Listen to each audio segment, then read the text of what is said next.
You remember selling at the Grateful Dead concert and how your sales compared to that of your brothers?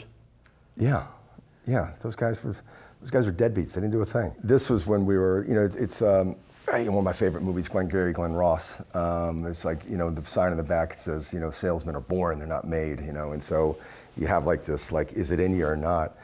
And so my brother Scott, I was like 13 or 14 years old. Scott was like 18, he'd just gotten back from Guatemala, learned some Spanish, but he brought these 2 bricks of those hemp bracelets that you find at like Grateful Dead shows. And they cost like $20 a brick. And so he just said, hey, there's a Dead show in town this weekend. Let's go, we're gonna go sell these bracelets and you guys are gonna roll the money up to me and here's how it works. I'm like, I don't know, sure, I'll go with you. So we meet back at like 1 o'clock in the afternoon. Colin comes back and goes, Colin, how'd you do?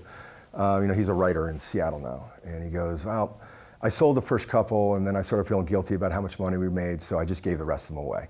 My brother Scott comes and he goes, how'd you do?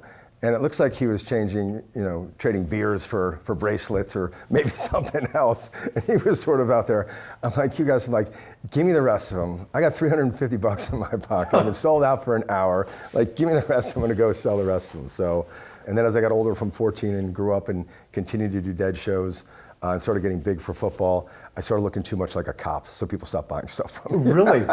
I heard that. I tried to tease, like I'd go and I've one time I put I'd wear like a big floppy hat and I'd put like a big tie-dye t-shirt on and it would work a little bit, but it helped. How'd you avoid the college rules restricting collegiate athletes from holding jobs? Yeah, well, the rule, prior to NIL was you were not allowed to have a job, but nobody said anything about starting a company. And as a walk-on, I didn't have a scholarship. I was lucky enough to earn one after my freshman year at Maryland, which was like one of the greatest days of my life. Was it? Yeah, and I was like the special teams guy. I was like, I made it my thing. And it was basically, you'd run down, I was the wedge buster guy. So it was where and again, in football, they tell you to keep your head up, they tell you, lead with your shoulders, all those things, but I'm like, the heaviest thing on my body is my helmet. Like, these guys are about 30% more athletic than I am, so I'm gonna use everything I have to throw into being able to break that wedge and get to the ball tackler. And and be on the team, be a part of that arena experience, and tied in with your teammates, and knowing that you're working for a goal that's bigger than any one of us, which are like all these lessons of life that of course I apply at UA. What about that, as you're thinking about it, kind of moves you? Team. There's a great line that Steve Mariucci has, the old great coach at Cal, the 49ers, et cetera. And he says his favorite part of football is the huddle.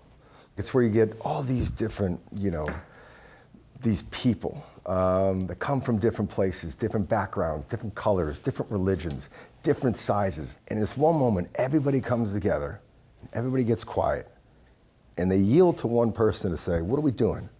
And that comes from a higher power that's from a press box or from the sideline, and goes to the quarterback, and then one guy calls the play, and everybody says, you know what, we got it. They clap hands, they break the huddle, and they go run a play. It's beautiful. We're all wearing the same jersey, and that's a very special thing, is to have your jersey, be in the game, have the ability to compete, and that's what we get the chance to do. So do I have this correct? You stole the Cupid Valentine idea from somebody else? Yeah. Good artists create, the best artists steal.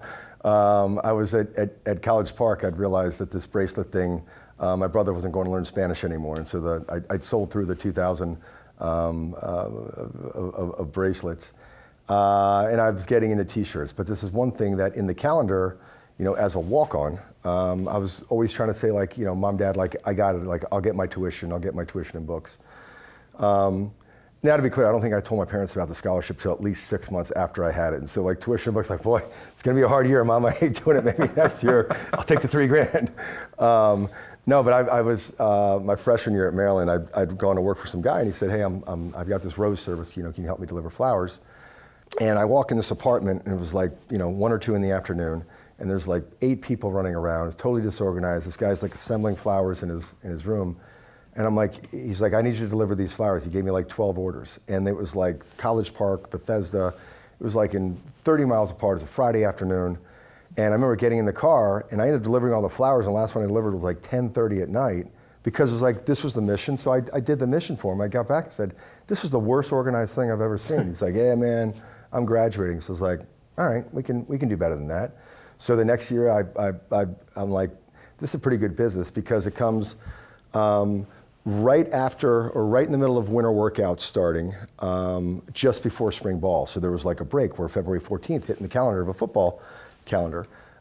So it worked perfect. And again, you can't have a job. They didn't say anything about starting a company. So I had some guy go out and draw me this Calvin and Hobbes cartoon of like Calvin beating Hobbes over the head with a, it doesn't like, why didn't you buy me roses for Valentine's Day? Stuck these flyers all over campus and called it Cupid's Valentine.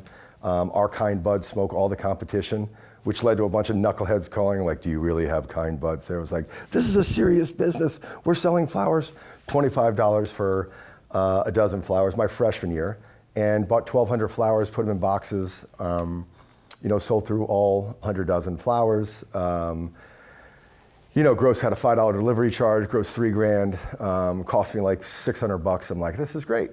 Came back the next year, and my girlfriend at the time, now my wife DJ, she was like critical in having the free labor to be the one who was taking phone orders at this time. Came back the next year, I'm like, we can do better than that. We did 250 dozen. My junior year, we did 350 dozen. My senior year, delivered 1,186 dozen flowers in a single day. The only problem was the ambition was selling 1,500 dozen flowers in a single day. But it was like 3 days staying up in a row.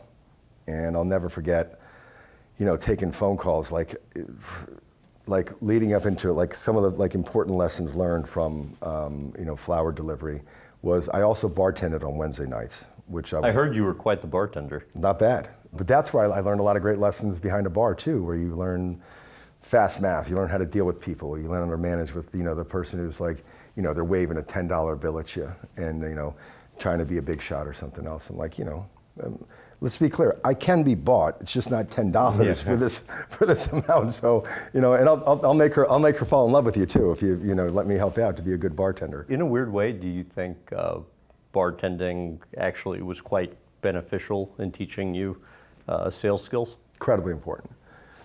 Relationships, control. I'll never forget the first lesson that I learned at a bar. The guy came in, he goes, I'm gonna teach you everything you need to know about being a bartender. I said, what's that? He says, it's this. So what's that? It's this 1 second. It's like there's somebody who owns this bar, but like when you're behind the bar, like you're in charge. I took a lot of pride in like being, really great and having people want to come see and come spend time with you and like helping the bar, promoting it and all those kinds of things. It was critical lessons. But when I could go on a Wednesday, for a gig that started at 9 o'clock and close at 12:30, count my bank by 1 o'clock, back home by 1:30, 2 o'clock in the morning, have $200 or $300 in my pocket like all week. It was like, all right, it kept it moving, it kept it going. So nobody ever knew about that bartending gig either on Wednesday nights at Nantucket Landing or Parker's.